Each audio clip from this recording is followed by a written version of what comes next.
Halo, selamat datang di Praktikum Kimia Dasar dengan kode mata kuliah KIS 1101. Pada pertemuan kali ini, kita akan belajar tentang asidi alkalimetri. Adapun outline dari video pembelajaran kali ini, yang pertama, tujuan percobaan, yang kedua, dasar teori, dan yang ketiga, saya akan menampilkan percobaan. Adapun tujuan percobaan kita, yang pertama, mengetahui dan memahami prinsip asidi alkalimetri, yang kedua, melaksanakan percobaan asidi alkalimetri, yang ketiga, mampu menggunakan pH meter, dan yang keempat, menentukan kadar sampel larutan asam asetat dengan prinsip titrasi. Analisis volumetri merupakan analisis kimia kuantitatif untuk menentukan banyaknya suatu zat dalam volume tertentu dengan mengukur banyaknya volume larutan standar yang dapat bereaksi secara kuantitatif dengan zat yang akan ditentukan. Analisis volumetri dibagi menjadi 3 bagian. Yang pertama, titrasi netralisasi atau titrasi asam basa. Titrasi ini dibagi menjadi 2 bagian. Yang pertama, titrasi asidimetri. Yang kedua, titrasi alkalimetri. Di mana titrasi asidimetri ini merupakan titrasi terhadap larutan basa bebas, sedangkan titrasi alkalimetri merupakan titrasi terhadap larutan asam bebas. Yang kedua itu titrasi pengendapan, yaitu titrasi yang dapat menyebabkan pengendapan di dalam suatu larutan. Yang ketiga, titrasi redoks, itu merupakan titrasi yang dapat mengakibatkan terjadinya perubahan valensi. Untuk analisis volumetri, terdapat 2 hal yang harus dipahami. Yang pertama, itu tentang larutan standar primer. Larutan ini merupakan larutan yang telah diketahui konsentrasinya atau lebih dikenal dengan molaritas atau normalitas secara pasti melalui pembuatan langsung. Berikut contoh-contoh senyawa yang dapat dijadikan sebagai larutan standar primer. Ada Na2CO3, ada Na2C2O42H2O, ada K2Cr2O7, ada juga Na2B4O7-10H2O. Selanjutnya itu larutan standar sekunder atau lebih dikenal dengan titran. Larutan ini merupakan larutan yang ditempatkan pada buret yang kemudian ditambahkan ke dalam larutan zat yang telah diketahui konsentrasinya. Jadi, ini berikut saya tampilkan contoh-contoh senyawa yang dapat dijadikan menjadi larutan standar sekunder. Yang pertama ada NaOH, ada BOH2, ada KMNO4, ada juga Na2S2O3. Dalam pembuatan larutan standar sekunder, terdapat 2 bagian sumber dari senyawa yang dapat dijadikan menjadi larutan standar sekunder. Yang pertama itu, jika kita membuat larutan sekunder dari padatan atau kristal, contohnya itu NaOH. Yang pertama, kita harus menghitung berapa molaritas dari NaOH yang akan digunakan dengan menggunakan persamaan berikut. Yang kedua, jika senyawa yang akan kita jadikan menjadi larutan standar sekunder terbuat dari larutan pekat, maka kita harus mengetahui molaritas dari larutan tersebut melalui persamaan berikut. Analisis kuantitatif dengan asidi alkalimetri dapat dilakukan dengan 2 cara. Yang pertama, titrasi menggunakan indikator. Titrasi menggunakan indikator yaitu proses titrasi dengan penambahan indikator ke dalam larutan standar primer untuk mengetahui perubahan warna. Ini sebagai indikasi bahwa titik ekivalen titrasi telah tercapai. Proses titrasi selanjutnya dapat menggunakan pH meter. Penggunaan pH meter bertujuan untuk memonitor perubahan pH selama titrasi. Kemudian kita akan memplot antara pH dengan volume titran untuk memperoleh kurva titrasi. Nah, yang pertama kita akan melakukan percobaan tentang pembuatan larutan standar HCl 0,1 molar. Bagaimana cara kita membuat HCl 0,1 molar? Yang pertama, kita harus menentukan konsentrasi dari HCl pekat. HCl pekat yang tersedia yaitu HCl dengan keadaan liquid. Gunakanlah persamaan ini untuk memperoleh besar dari konsentrasi HCl awal.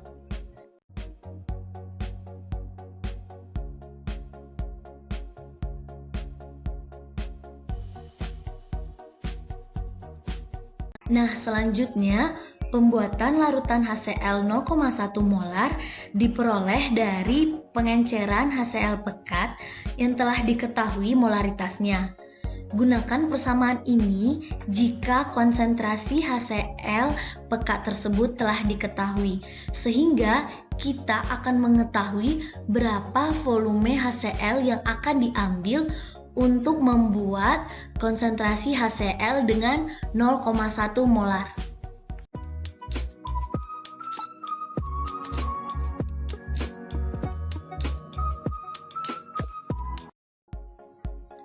Ambil X mili HCl pekat yang telah kalian peroleh dari perhitungan sebelumnya menggunakan pipet ukur.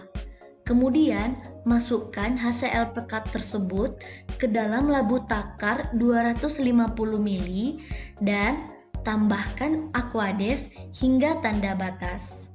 Kocok perlahan hingga HCl pekat dan Aquades akan tercampur sempurna.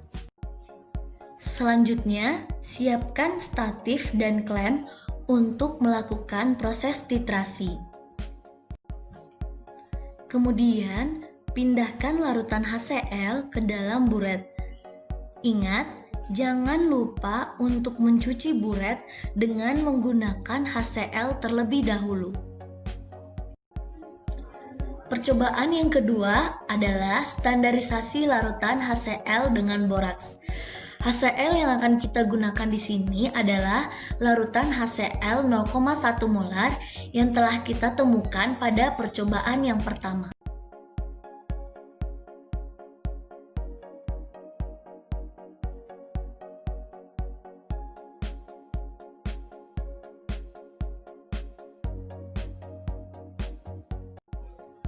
Timbanglah boraks dengan tepat sebanyak 1,9 gram.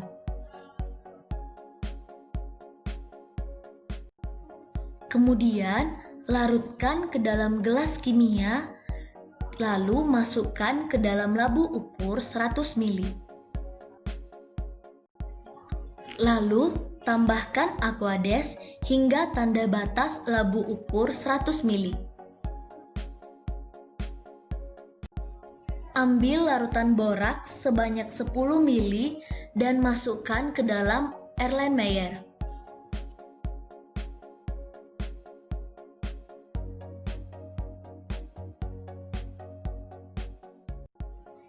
Beri penambahan 2 tetes indikator metil orange. Larutkan boraks dengan titrasi menggunakan larutan HCl 0,1 molar dari dalam buret. Lakukan titrasi sampai terlihat perubahan warna. Perubahan warna ini disebut sebagai titik akhir titrasi.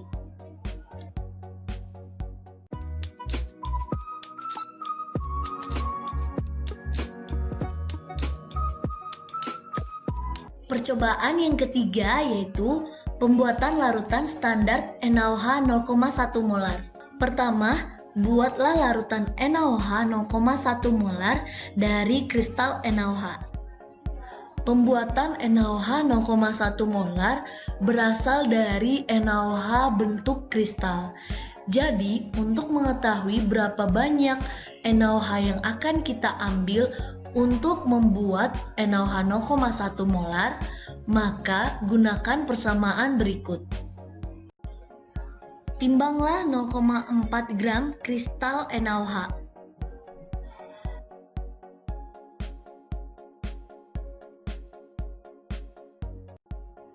Kemudian, larutkan NaOH dengan menggunakan Aquades di dalam gelas kimia.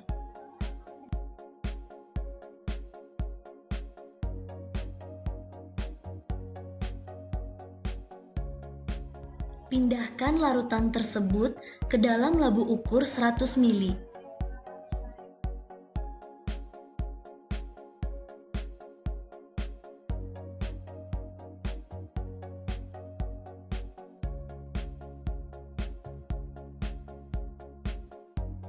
Lalu tambahkan dengan Aquades hingga mencapai tanda batas.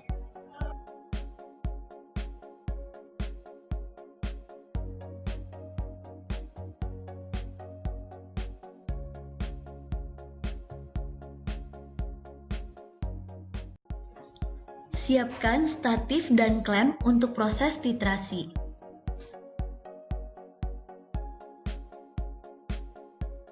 Lalu, pindahkan larutan NaOH 0,1 molar ke dalam buret. Ingat, jangan lupa untuk mencuci buret dengan menggunakan NaOH 0,1 molar terlebih dahulu.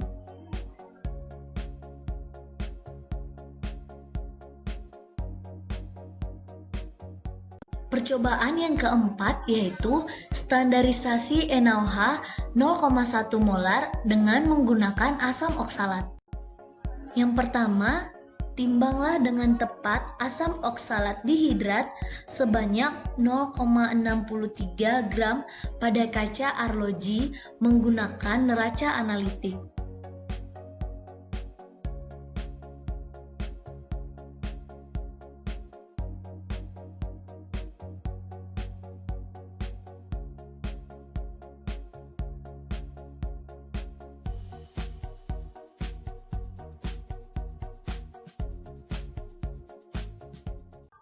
Selanjutnya, larutkan asam oksalat ke dalam gelas kimia.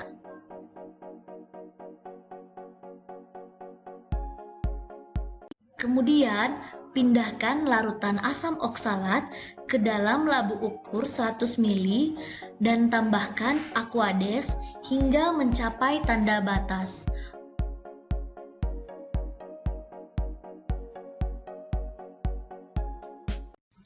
Selanjutnya, ambil larutan asam oksalat sebanyak 10 ml, kemudian pindahkan ke dalam Erlenmeyer.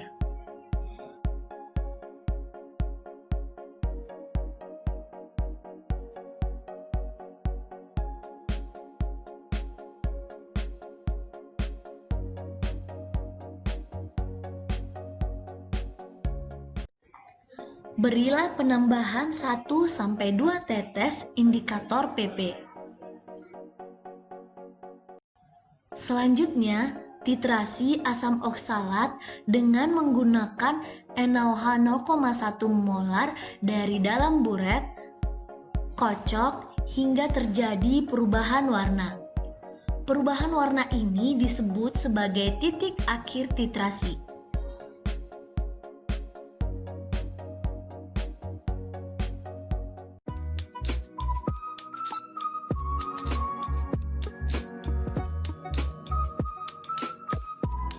Percobaan yang kelima yaitu penggunaan larutan standar asam dan basa untuk menetapkan kadar asam asetat pada cuka. Cuka yang digunakan pada percobaan ini adalah cuka yang sering ditemukan dalam pasar. Pertama, sebanyak 10 ml larutan asam cuka perdagangan diambil menggunakan pipet ukur.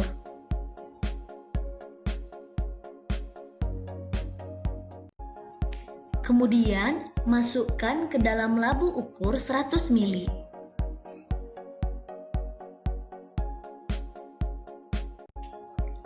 Selanjutnya, encerkan dengan menggunakan Aquades hingga tanda batas dari labu ukur 100 ml. Ambil larutan yang telah diencerkan tersebut sebanyak 10 ml menggunakan pipet ukur. Kemudian, masukkan ke dalam Erlenmeyer 250 ml.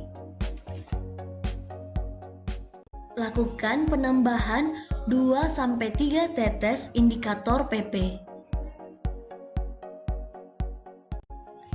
Kemudian, titrasi larutan ini menggunakan larutan NaOH 0,1 molar.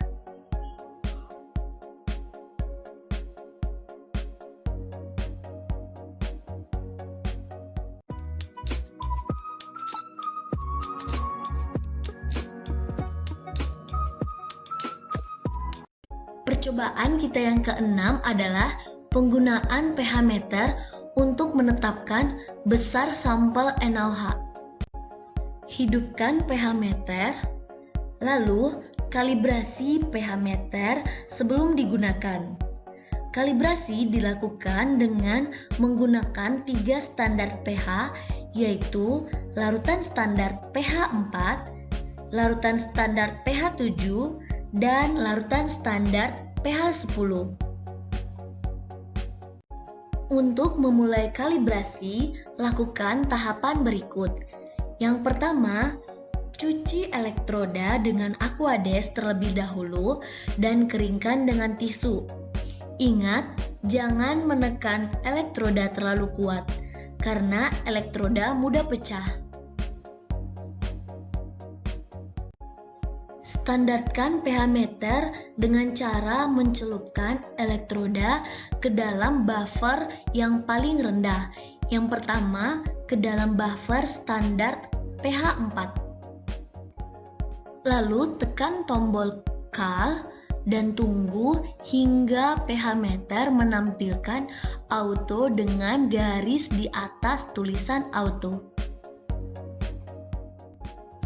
Selanjutnya, cuci elektroda ke dalam Aquades, kemudian keringkan.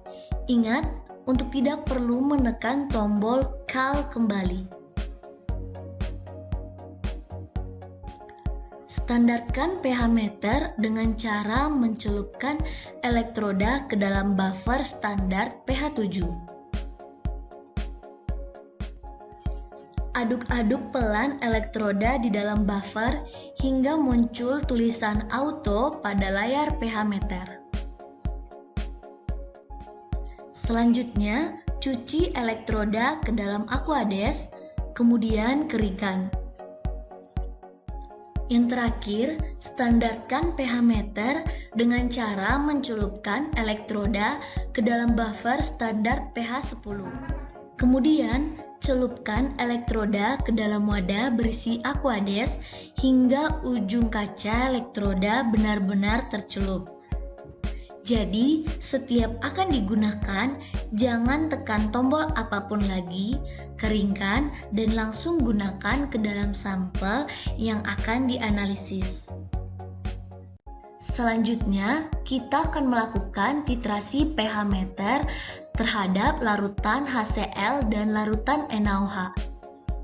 Isi buret dengan larutan HCl yang telah distandarisasi sebelumnya pada percobaan yang pertama. Kemudian, ambil larutan sampel NaOH sebanyak 12 ml, lalu diencerkan hingga elektroda dapat tercelup ke dalam gelas kimia 100 ml. Masukkan magnetic stirrer pada gelas kimia. Setelah itu, gelas kimia berisi sampel diletakkan di atas hot plate. Pasang stirrer pada kecepatan rendah. Selanjutnya, hubungkan sampel NaOH dengan buret yang telah berisi HCl. Lalu, keluarkan HCl dari buret sebanyak 0,5 ml dan ukur pH-nya. Lakukan langkah ini hingga tercapai data yang cukup untuk membuat kurva titrasi.